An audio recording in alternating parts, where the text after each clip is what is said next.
Watch Dateline 5 p.m. on weekdays on DD India.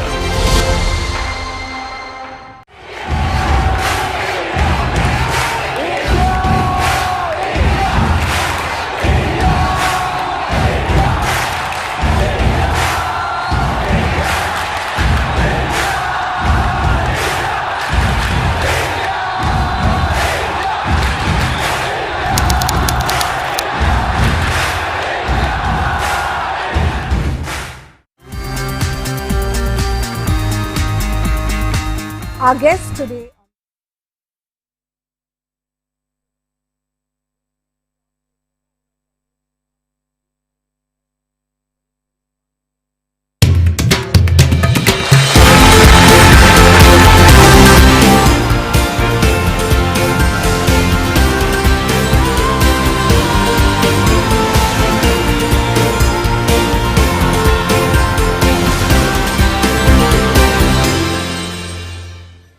Hello and welcome. You're watching India at G20. On the show today, we will tell you about the takeaways from day one of the second Development Working Group meeting in Kerala's Kumarakom, outcomes of the second G20 Empower meeting that focuses on women-led development, and some glimpses related to the Business 20 conference that concluded in Nagaland today. All that and more over the next 30 minutes. I'm Munun Bhattacharya. First up, the top stories. Second G20 Development Working Group meeting gets underway against the backdrop of the tranquil backwaters of Kumarakom in Kerala. Deliberations start with side events on data for development, lifestyle for environment and just green transitions.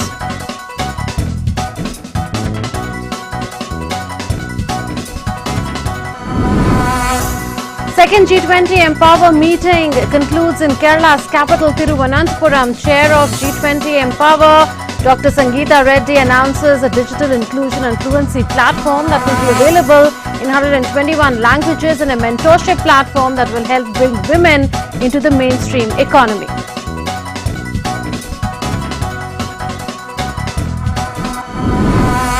And three-day Business 20 conference and opportunities for multilateral business partnerships in agriculture, food processing, information technology and tourism sectors concludes in Nagaland. Prime Minister Narendra Modi points to the spectacular Naga culture on display at the conference, says Naga culture is synonymous with vibrancy, valor and respect towards nature. A top story, a new development paradigm that uses data for development, lifestyle for environment and just green transitions to focus on fulfilling developing nations' needs was at the heart of day one of the second G20 Development Working Group meeting in Kerala's Kumarakom. DD India correspondent Shama Mishra reports from Kumarakom.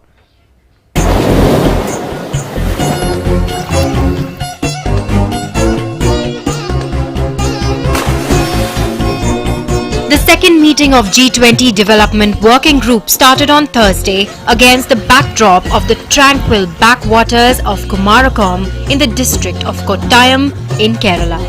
Over 80 delegates from G20 members, 9 invitee countries and various international and regional organizations congregated in the village for the 4-day meeting. A hearty and traditional welcome was accorded to the delegates upon arrival.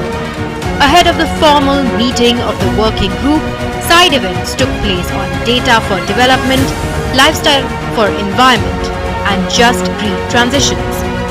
At the side event on data for development, the keynote address was delivered by Suman Beri, Vice Chairperson of Niti Aayog, and Indermeet Gill, Chief Economist of the World Bank Group. They highlighted the power of data to empower people as creators, exporters and innovators in the digital future. There were engaging discussions on challenges and opportunities for incorporating human-centric approaches to data for development, organized and systemic data, overcoming digital divide and benefiting all.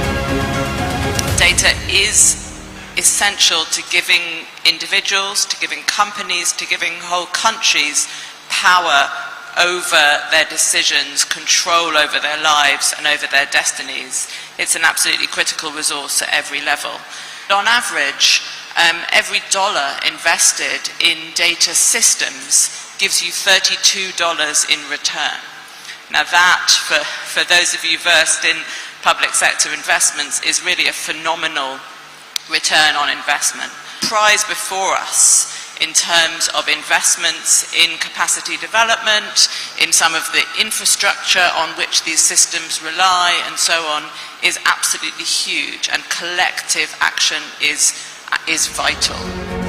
A plenary session was held on the need for capacity building for data for development, where panelists discussed the need for data for development, existing gaps in capacity building for it, establishing an institutional framework, and the roles of government, civil society and private sector in building capacity. The importance of building capacity is key, and it's fundamental. It's something that we cannot overlook. We need to build capacity at all levels.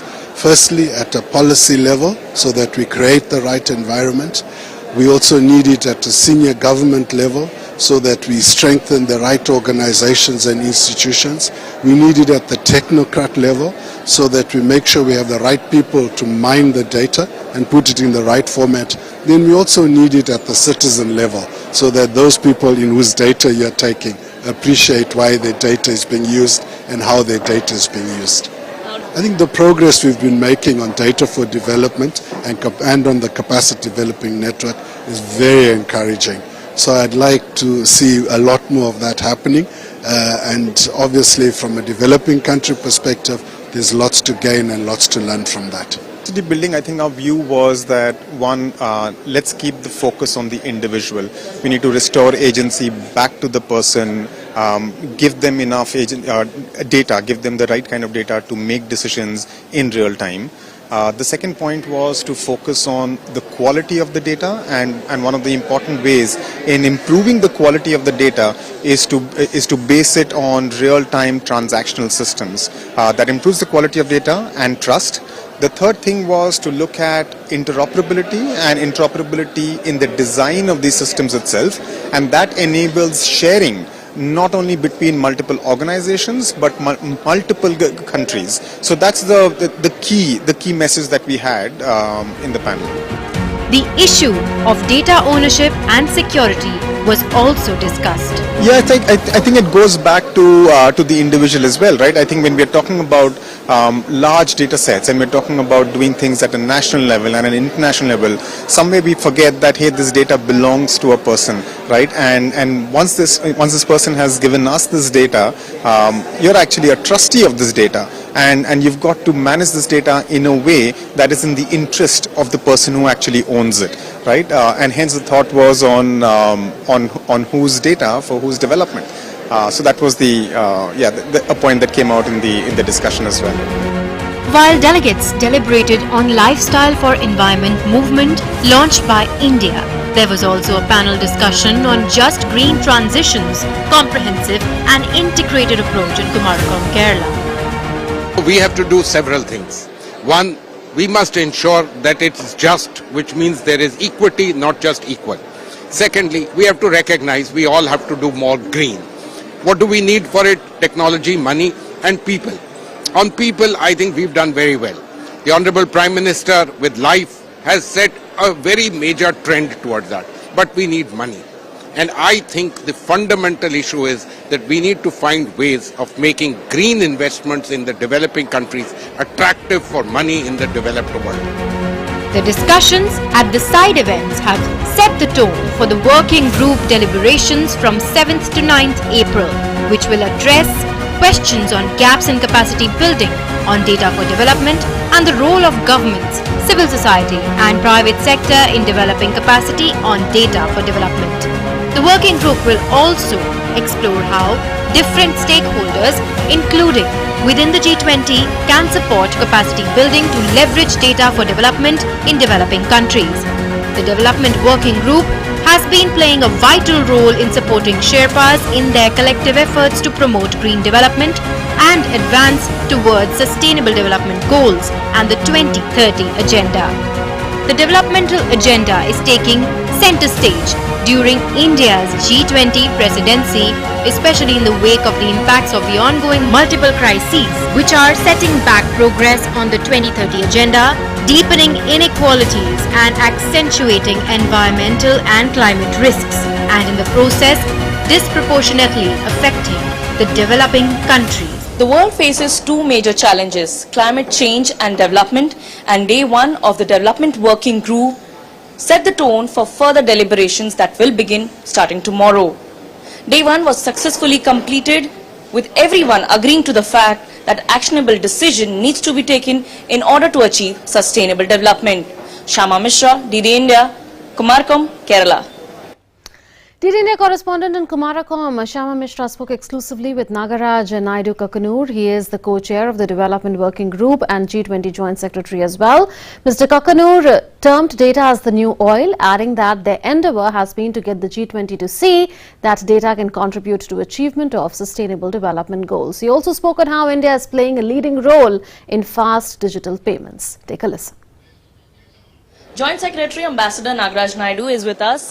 He's here for the second Development Working Group meeting here at Kumarakom in Kerala. Sir, a very fruitful day, very fruitful beginning rather, where data for development was the key issue that the various speakers have spoken about. As you heard today, we've started off the second Development Working Group meeting with a side event. We are focusing the side event on the issue of data for development. And we think that today data is the new oil, and while data is available all around us, the thing that could essentially make a difference is quality data. So how can you make data timely, data accessible, and data must be predictable? Because only then can you generate trust, and then you can also look at once the trust is built, it is far much more easier for data flows to take place. With that in mind, I think our endeavor has been to get the G20 to see how data can contribute to the achievement of the sustainable development goals. We are right now at the midpoint of the 2030 agenda, and we barely have 7 more years. So we are of the view that by effectively utilizing, deploying data, and by building data capacities in the global south, we will be able to make far much more efficient decision making, efficient delivery of public services, as well as it would ensure in greater transparency and monitoring. Going forward, this is the second meeting. What's the immediate challenge in front of the whole G20 member countries and invited countries that needs to be discussed today? I think, the second DWG is going to focus on a lot of deliverables that we have. As you know, the high-level principles on life is very, very big, and our whole attempt is to put forth a new discourse wherein it will be a bottom-up approach to climate action. There is not just a focus on consumption at the individual level, where an individual can make a rational choice as to selection of green pathways. Governments of the day need to put in place effective policy frameworks so that the transitions are easy. So today, I think India is trying to put forward a new paradigm shift wherein it is the consumer, it's a bottom-up approach to a greener future. In the process, I think there is a heavy focus on a circular economy. It is very, very important as to how we as citizens of the world can set an example, and how India can perhaps be the knowledge thinker in this area. And that's the reason why I think our endeavor would be to get the G20 members agree to these high-level principles and see how effectively can the world deliver on its climate action promises. Where does India stand if we are talking in terms of data for development, or as you've already mentioned, circular economy? Where does India stand? I think as a developing country, we have made substantial strides when you talk of data or digital public infrastructure. A few days back at the second Sherpa meeting, we had an entire experiential zone that was created to demonstrate to the world how effectively India has been deploying digital public infrastructure. We are laying down the guardrails on which private companies are able to thrive. The UPI is an example. Today in the fast payments spectrum, I think India today ranks #1 in the world as far as fast payments is concerned. But not just fast payments, we look at the way we've delivered vaccines, digitalized certificates for COVID.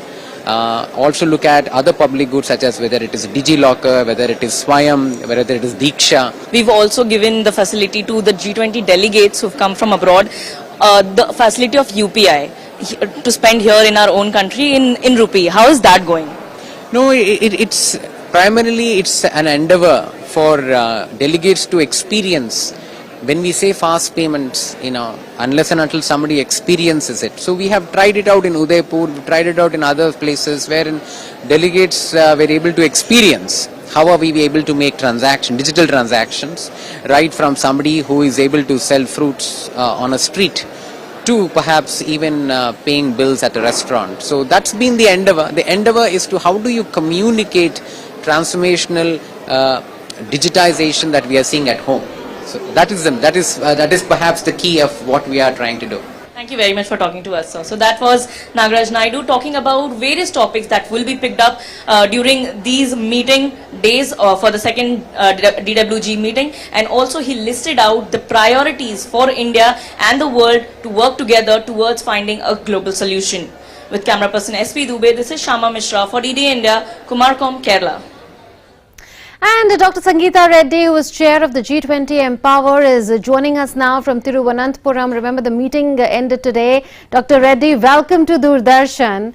Like we know, the second G20 Empower meeting is ending today. What kind of progress has been made at the meeting towards creating an ecosystem that nurtures women's entrepreneurship and leadership by ensuring that they have greater access to mentoring, capacity building, digital literacy and financing? So your question had most of the answers. We are clearly committed as a group at G20 to do whatever we can towards building a more equitable world. And in that, the focus on women, women's capacity building, women's education, skilling for the future of jobs, and ensuring empowerment, looking at entrepreneurship, and leadership at all levels of society. These are the broad agendas we've been working on. Towards this, there are two significant areas that we have identified. One is that the pillars of the G20 Empower remain the KPI, which is that we track and monitor data to ensure that when data is looked at from a gender-sensitive lens, we're able to appreciate the depth of the problem and focus on solving it, as well as measure and track progress over the years. So the second important aspect in the entire armamentarium or the structure of G20 Empower is what we call the playbook. The playbook is based on the ideology that we need to move faster. We have solutions across the world. G20 countries and corporations share best practices which come to them from their advocates, and these are then shared by other companies so that we can accelerate the pace of change and enhance the world at large. The next aspect which we have focused on in improving and working on is our issue papers, because when you take up issues and study them with the help of knowledge partners and the collective experience of G20 countries, you put forth new solutions for governments across the world to adopt and to enact and therefore to implement towards our greater goal. The last important aspect of the work which is done at G20 Empower is to create the communique. With the collation of the ideas and the insights and the research from our knowledge partners, from the chairs and co-chairs and working groups of all 20 countries, we coalesce this knowledge and put this into the communique, which is then presented to the leaders of all 20 countries. This is an action-oriented, result-oriented, impact-oriented document that we are working on. And in these 2 days, we have made significant progress. The team, the chairs, my sisters from different countries have been open, have been insightful, and I believe that we're off to creating a document which will create value and impact for the world. Right. Towards the end, I would like to ask you that since the Indian presidency would like to see women as active agents in the growth story of all G20 nations, in that quest, what will be India's gift to the women of the world as the G20 chair for 2023, if you could summarize the outcomes? I'm extremely excited that India is able to take this presidency into an action-oriented one. Here, India is focusing on impact. And towards that ideology of creating impact for women, besides our policy recommendations to leaders, we are coming forth with two important platforms, which my colleagues from different countries have accepted, appreciated, and now becoming a part of. The first one of India's gift to women of the world, of G20 countries and beyond, is a digital fluency platform, because we have understood and research has shown that as important and significant as the gender divide is actually the digital divide. So we are working towards equity, we're also working towards tequity. And in tequity, we gift, we create, we sustain our digital fluency platform. This platform will collate learning areas which are skills for the future. Whether it's the ability to create your own website if you're a young woman getting into business, whether it's a capability to do your own net banking, an understanding of AI, coding if required, and all these are collated on a platform which is convertible in 120 languages, which has personas based on your basic education and what you're looking at. This is a platform of the future. This is something that I'm very proud that India is able to present to women of the world. The second important area is mentorship. We have all thought that women are held back because of social stigma. Women are held back because of lack of financial access, lack of education, lack of good role models. But sometimes, you know what? Women are held back because they haven't had someone to just mentor them, to show the light, to tell them you're capable, to point in the direction of something they need next. Whether it's to think bigger, whether it's to recast their business plan, or whether it's to have the strength to hang in there in a difficult time. Towards this, we present the mentorship platform. This mentorship platform will also be a global platform. It will bring together in phase one over 5,000 mentors with capability across a range of business. We also have a short training program for our mentors. This will then be thrown open for mentees from across the world to enlist themselves. It will be done in a safe environment. We have taken care of concepts like cyberbullying with help from our friends from other countries. We are collating this platform, and this will be launched at the ministerial meeting in August. So I really just want to conclude by saying that among all the aspects which are being discussed over here, one of the most powerful ones is the appreciation of the fact that when we come together to work on a cause, right, we can achieve so much more. And this is in keeping with India's ideology and the message which our Prime Minister gave, which is that we all belong to one earth. We are one family, and we must create one common future, which is bolder and more beautiful than the one that we have right now. Right. Thank you so much, Dr. Reddy, for speaking to us, and we hope that the platforms that have been envisaged under G20 Empower are going to go a long way in real empowerment of women. Thank you so much. Let's move on now, responding to a tweet thread by Jacob Zimomi, who is the Minister of Public Health Engineering Department and Cooperation in the Government of Nagaland. Prime Minister Narendra Modi wrote on Twitter a good thread on the spectacular Naga culture on display during one of the G20 programs. Naga culture is synonymous with vibrancy, valor and respect towards nature.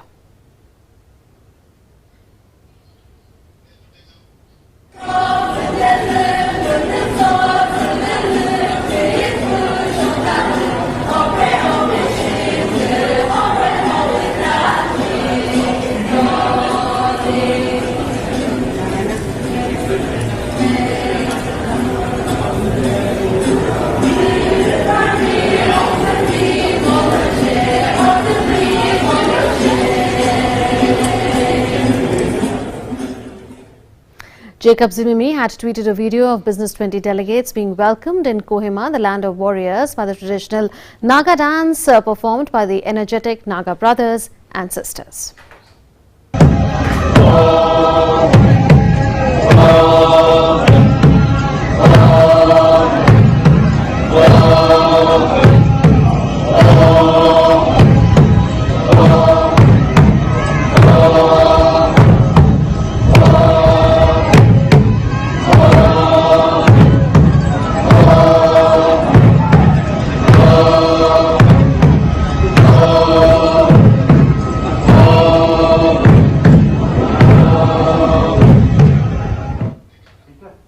And on that note, we come to the close of this edition of India at G20. Thanks for watching.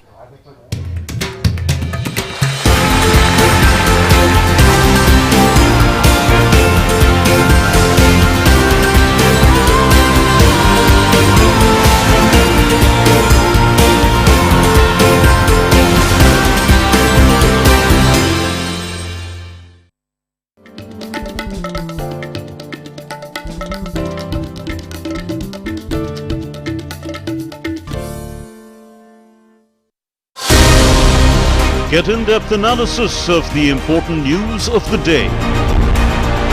Spotlight on day's newsmakers. Expert comments to dissect the news. Get the finer points of the matter. Watch Dateline 5 p.m. on weekdays on DD India. There's a huge section of India's youth that abhors politicians and politics and views it with a complete negative mindset. What do you think we can do to make sure that part of the vibrant democracy is also vibrant politicians who are good role models? Yeah, it's a very important question that you have raised. You know, it is the duty of each and every parliamentarian to question himself or herself that whether they are fulfilling the aspirations of the country's younger generation or not. If they don't do it, and if they come to the parliament with just like a selfish motive and just spending few years and going back, it will not serve this purpose. The parliamentarians need to introspect themselves and see that they come up to the level of the people's confidence and faith.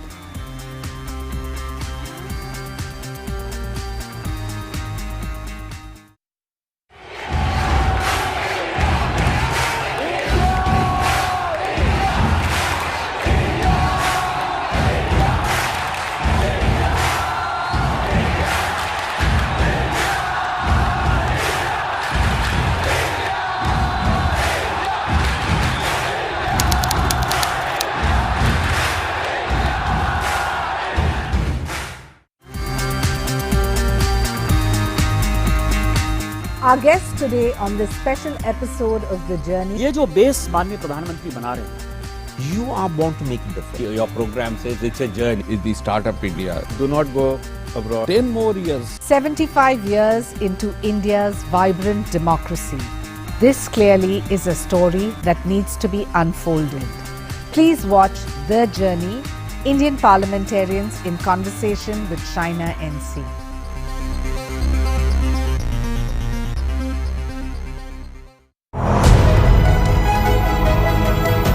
We are paying a special tribute to Salim Durrani. Farooq ji, you have played with him. He was your roommate, friend, confidant. How do you want to remember him? He was a brilliant left-arm spinner. He could turn the ball on a glass top, I would have thought. Of course, we all know him for his attacking batsmanship. First memory of Salim Bhai was at the railway stadium when he was hit in the nose by Gulwan Desai, and we cursed the bowler for what he did. Crowd started shouting sixer, sixer. And Salim and I were both set. Come on, let's entertain the crowd a bit. And we both hit sixers. Not only hit sixers, but hit it absolutely in the direction of where the shouts were coming from.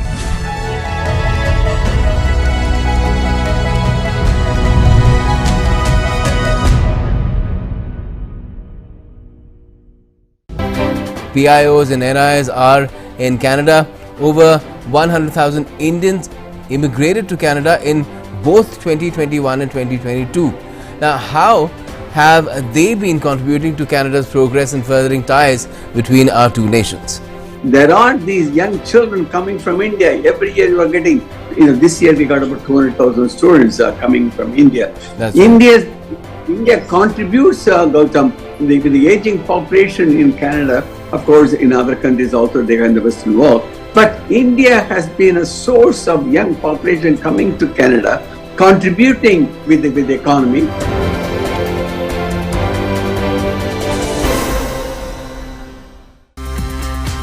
There's a huge section of India's youth